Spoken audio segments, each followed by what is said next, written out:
여러분 안녕하십니까? KBS 아메리칸 뉴스입니다. 폐쇄 위기에 놓인 올림픽 경찰서를 지키기 위한 한인 커뮤니티 관련 대책 회의가 오늘 LA 총영사관 주최로 열렸습니다. LA시 의원과 경찰국장의 추가 예산 삭감을 반대하기 위해 열린 논의에선 한인들의 서명운동 참여를 높이는 데 초점이 맞춰졌습니다. 김경일 기자가 보도합니다. 한인 사회는 치안 공백과 한인들의 안전을 위해 올림픽 경찰서 폐쇄를 반대하고 있습니다. 폐쇄를 막기 위해선 5,100만 달러의 경찰 추가 예산 삭감을 막아야 합니다. 박경재 LA 총영사는 마크 리들리 토마스 10지구 시의원과 한인들의 안전을 우려하는 화상 면담을 가졌습니다. 화상 간담회를 저하고 간단히 했습니다. 그래서 했더니 걱정하지 마라 그러면서 이게 이제 언제 결정이 될지는 자기도 잘 모르지만은 잘 걱정하지 말라는 얘기를 일단 했고, 또 멕시코와 방글라데시 등 한인 사회와 인접한 지역 사회와 연합하기 위해 각 총영사관에도 함께 협력하자는 서한을 보냈다고 밝혔습니다. LA 한인 상공회의소는 길세디오 1지구 시의원과 미치오페럴 13지구 시의원으로부터 경찰서는 안전할 거라는 서한을 받았다고 밝혔습니다.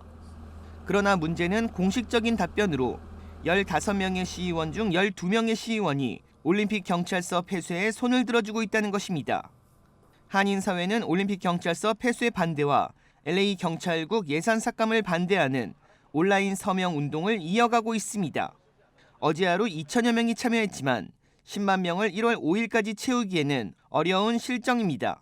10만 지금 사인을 받으려고 이제 준비하는 거기 때문에 그러려면은 저희가 미니멈 6천, 7천 이제 그 시그니처를 받아야 되기 때문에 오늘은 한 5천 명 이상의 사인이 이제 오지 않을까, 이제 등록되지 않을까 저희는 이제 기대해 보고요. LA 총영사관 등 한인 단체들은 교계와 동문회 등 각 단체의 협력을 요청하고 카카오톡 메시지를 이용해 빠르게 확산되도록 추진한다는 계획입니다. 한인타운과 한인들의 안전을 위해 많은 한인들의 온라인 서명 참여를 당부했습니다. KBS 뉴스 김경일입니다. 연방의회가 초당적 합의안으로 통과시킨 추가 경기 부양안을 트럼프 대통령이 반대하고 나섰습니다. $600 현금 지원이 너무 적다는 것인데 그 의도와 배경에 관심이 쏠리고 있습니다. 이유수 기자가 보도합니다. 트럼프 대통령이 연방의회가 통과시킨 추가 경기 부양안의 서명을 거부할 의사를 내비쳤습니다. 논의된 기간에 비해 지원폭이 낮다는 것이 이유입니다.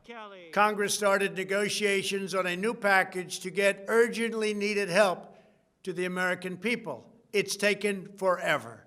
However, the bill they are now planning to send back to my desk is much different than anticipated. It really is a disgrace. 납세자들에게 더 많은 혜택이 제공되어야 할 것이라는 뜻을 내비쳤습니다. The $900 billion package provides hardworking taxpayers with only $600 each in relief payments, and not enough money is given to small businesses, and in particular restaurants, whose owners have suffered so grievously. 트럼프 대통령은 더 많은 금액을 지원해야 서명할 것이라고 밝혔습니다. I am asking Congress to amend this bill and increase the ridiculously low $600 to $2,000 or $4,000 for a couple. 트럼프 대통령의 예상치 못한 반격에 의회는 당혹스러움을 감추지 못하고 있습니다. 당장 다음 주부터 입금을 약속한 상태이기 때문입니다. 하지만 의회의 3분의 2 이상이 찬성한 초당적인 안이기 때문에 향후 진행에는 큰 무리가 없다는 분석입니다. 대통령이 서명을 거부할 경우라도 열흘 뒤에는 자동으로 발효될 수 있기 때문입니다. 결국 트럼프 대통령이 현금 지급을 지연시키는 악영향을 초래할 것이라는 분석이 나오고 있는 이유입니다. 트럼프 대통령이 지속적으로 서명을 거부할 경우 오는 26일부터 연방 실업수당 지급이 종료되며 29일에는 연방정부가 셧다운될 수 있습니다. 한편 백악관 참모들은 트럼프 대통령의 인상 요구가 법안 내용에 대한 강한 불만을 표시한 것일 수 있다며 성탄절을 전후해 서명에 응할 가능성도 있다고 보고 있습니다. KBS 뉴스 이 우수입니다. 지난 추수감사절 연휴 여파로 현재 코로나19 상황 최악으로 치닫고 있습니다. 하지만 하루 앞으로 다가온 크리스마스 연휴에 또다시 수백만 명이 여행길에 오르며 크리스마스 악몽이 현실화될 수 있다는 우려가 나옵니다. 이채은 기자입니다. 크리스마스 연휴를 앞두고 공항마다 여행객들이 북적입니다. 지난 주말 동안 이미 100만 명 이상이 LA 국제공항을 통해 여행을 떠났지만 오늘부터 본격적인 연휴가 시작되며 방문객은 더 늘어날 전망입니다. 최악의 코로나19 상황에도 상당수가 크리스마스 여행을 포기하지 못한 겁니다. But American Airlines did not, so we're going to have a very Disney Christmas. 전미 자동차협회 트리플A는 오늘부터 내년 1월 3일까지 8,500만여 명이 여행을 떠날 것으로 전망했습니다. 지난해보다 30%가 줄어든 수치지만 전체 인구 4명 중 1명꼴에 이르는 대이동입니다. 이에 따라 질병통제예방센터 CDC는 연휴 동안 여행을 자제해줄 것을 강력히 당부했습니다. 지난 추수감사절 연휴 여파로 확진자가 급증하며 결국 의료 시스템 붕괴 상황까지 치달았기 때문입니다. 크리스마스가 지난 뒤엔 19,500여 명이 추가로 사망할 것이라는 예측 결과도 내놨습니다. 조 바이든 당선인도 연휴 동안 여행을 자제해줄 것을 당부했습니다. Christmas and New Year's holidays, wear masks, socially distance, and if you don't have to travel, don't travel. 보건당국의 만류에도 불구하고 지난 추수감사절 연휴 동안 수천만 명이 여행길에 오르며 현재 전국의 코로나19 상황은 통제 불능 상태에 이르렀습니다. 하지만 이번 연휴에 또다시 상당수가 여행길에 나서며 추수감사절의 악몽이 재차 반복될 거란 우려도 나오고 있습니다. KBS 뉴스 이채은입니다. 미국 정부가 화이자 백신 1억 회분을 추가로 확보했습니다. 2회 접종 기준으로 5천만 명분을 추가 확보한 것인데 오는 7월까지 집단 면역을 형성하겠다는 구상입니다. 국방부는 오늘 보도자료를 내고 내년 7월 말까지 화이자 백신을 추가로 공급받기로 했다고 밝혔습니다. 이번에 확보한 1억 회분에 앞서 확보한 분량까지 더하면 미국인 2억 명이 백신을 접종받을 수 있는 양을 서둘러 확보한 것입니다. 이번 계약은 또 원활한 백신 생산을 위해 국방물자 생산법을 적용하는 내용도 포함됐습니다. 전시 상황에 민간 기업을 지정해 군수 물자를 생산토록 하는 이 법안을 활용하면 화이자 측에 더 많은 백신 원료를 공급할 수 있을 것이라는 계산입니다. 하루 사망자가 3,000명을 넘나드는 현재 미국 내에선 지금까지 100만 명이 백신을 접종한 것으로 집계되고 있습니다. 연방보건당국은 빠른 집단 면역을 위해 백신의 안전성을 홍보하고 접종을 적극 장려하고 있습니다. 캐멀라 해리스 부통령 당선으로 공석이 된 캘리포니아 연방 상원직의 첫 라티노 출신 상원의원이 탄생했습니다.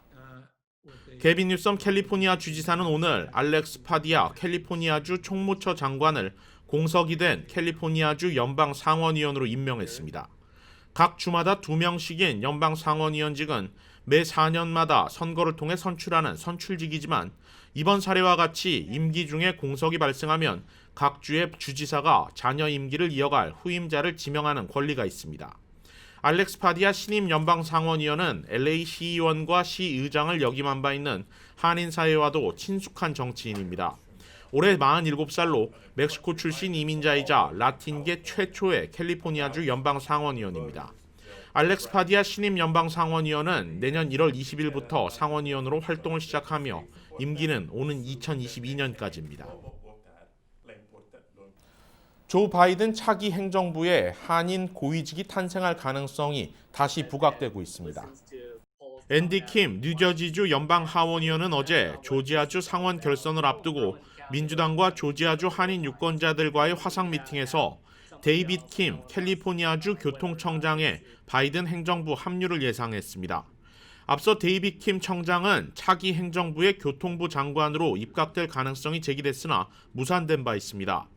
바이든 당선인은 자신의 경선 라이벌이자 민주당 신예 정치인인 부티지지 전 인디애나주 사우스밴드 시장을 교통장관으로 지명했습니다. 그동안 미주 한인 정치연합 등 한인과 아시아계 정치단체들은 차기 행정부의 아시아계 등용을 적극 추진해왔습니다. 데이빗 킴 청장이 오바마 행정부 시절 교통부 부차관보를 지내는 등 인맥과 경험 면에서 차기 행정부에서 어떤 식으로든 역할을 맡을 수 있다는 예상입니다. 현재로선 교통부 부장관 또는 그 정도의 고위직이 될 것으로 알려졌습니다. 뉴욕시 퀸즈의 한 레스토랑에서 공화당원 수십여 명이 코로나19 규정을 무시하고 집단 댄스 파티를 벌인 사실이 뒤늦게 밝혀져 당국이 조사에 나섰습니다. 제휴사 뉴욕 KBTV의 보도입니다. 오늘 뉴욕타임스 보도에 따르면 지난주 공화당원 수십여 명이 퀸스 지역 릴로넥에 있는 레스토랑 1박고에서 집단 댄스 파티를 벌였습니다. 파티 참석자들은 2020 트럼프 캠페인용 깃발을 든 클럽 회장의 뒤를 따라 서로 어깨를 잡고 원을 그리는 이른바 콩가 라인 춤을 즐겼습니다. 이들은 사회적 거리 두기는 물론 마스크 착용도 무시한 채 어깨를 흔들며 노래하고 춤을 췄습니다. 이 같은 댄스 파티는 누군가 파티 장면을 SNS에 올리면서 뒤늦게 알려졌습니다. 뉴욕타임스는 이날 파티는 식당의 옥상과 연회장에서 이루어졌다며 식당 수용 인원이 160여 명인 점을 감안하면 파티 참석자는 수십여 명에 이를 것으로 보인다고 밝혔습니다. 이와 관련 미스와치 뉴욕시장 대변인은 행사를 주최한 그룹과 장소를 제공한 레스토랑 관계자를 대상으로 조사하고 있다며 위협 사실이 드러나면 벌금 부과와 함께 폐쇄 조치를 내릴 것이라고 밝혔습니다. 앤드루 쿠오모 뉴욕 주지사는 파티 참석자들의 정치적 성향이야 어쨌든 코로나19 확산 시기에 마스크를 쓰지 않고 댄스 파티를 벌인 것은 잘못이라고 지적했습니다. 이 식당 관계자는 파티 참석자들이 성인이기 때문에 마스크 착용을 강요할 수 없었다고 해명했습니다. 뉴욕주는 지난 9월 이후 코로나19 예방 규정을 위반한 279개의 업소를 적발해 영업 중단 조치를 내리거나 주류 판매 면허를 취소했습니다. KBTV 뉴스 이창원입니다. 미국의 신규 실업자 수 증가세가 소폭 줄었지만 지난달 소비 지출은 8개월 만에 처음으로 감소한 것으로 나타났습니다. 연방노동부는 오늘 지난주 신규 실업수당 청구 건수가 일주일 전보다 8만 9천 건이 줄어 80만 3천 건으로 집계됐다고 밝혔습니다. 3주 만에 내림세를 보인 것으로 전문가 예상치 88만 건을 크게 밑돌았습니다. 최소 2주간 실업수당을 청구하는 계속 실업수당 청구 건수도 17만 건이 줄어 534만 건으로 집계됐습니다. 한편 실업수당은 다소 진정됐지만 소비 지출까지 함께 줄면서 여전히 경기 침체 우려에선 벗어나지 못하고 있는 상황입니다. 상무부는 지난달 소비 지출이 0.4% 줄어 지난 4월 이후 처음으로 감소했다고 밝혔습니다. 0.2%였던 시장 전망치보다 더 크게 줄어든 것인데 블룸버그 통신은 이 같은 수치가 코로나19의 확산으로 업소들의 영업이 중단되고 해고 직원들이 늘어날 것임을 시사한다고 분석했습니다. 타운과 인근 저소득층 어린이들을 위한 제27회 홀리데이 카니발 행사가 성황리에 끝났습니다. KYCC와 앤썸 블루크로스가 공동 개최하고 할리우드 차병원과 남가주 게스컴퍼니가 후원한 행사는 올해 코로나19 상황임을 감안해 배달 방식으로 진행됐습니다. 지난 18일부터 시작해 어제까지 저소득층 가정 어린이 400명에게 선물 상자가 전달됐으며 상자에는 연말 안전지침 설명서와 손세정제, 마스크 등 개인 보호 장비들도 전달됐습니다.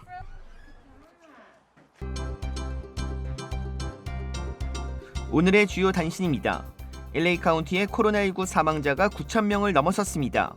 신규 입원 환자 수는 5천여 명으로 중환자는 20%에 달합니다. 1일 신규 확진자가 10,000명을 넘으면서 사망자는 더욱 늘어날 전망입니다. 남가주 휘발유 가격이 상승하고 있습니다. LA 카운티 휘발유 평균 가격은 0.4센트 오른 갤런당 3달러 19센트로 한 달 전보다 4.7센트 올랐습니다.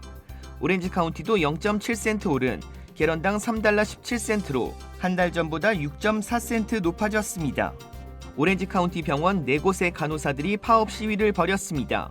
오렌지시 체프먼 글로벌 병원, 애나하임 글로벌 병원, 산타에나의 사우스코스트 글로벌 병원, 웨스트 애나하임 병원 소속 간호사들로 캘리포니아주 보건국의 잘못된 정책과 감당할 수 없을 정도로 몰려드는 환자들을 간호사 몇 명이 돌보지 못한다고 강조했습니다.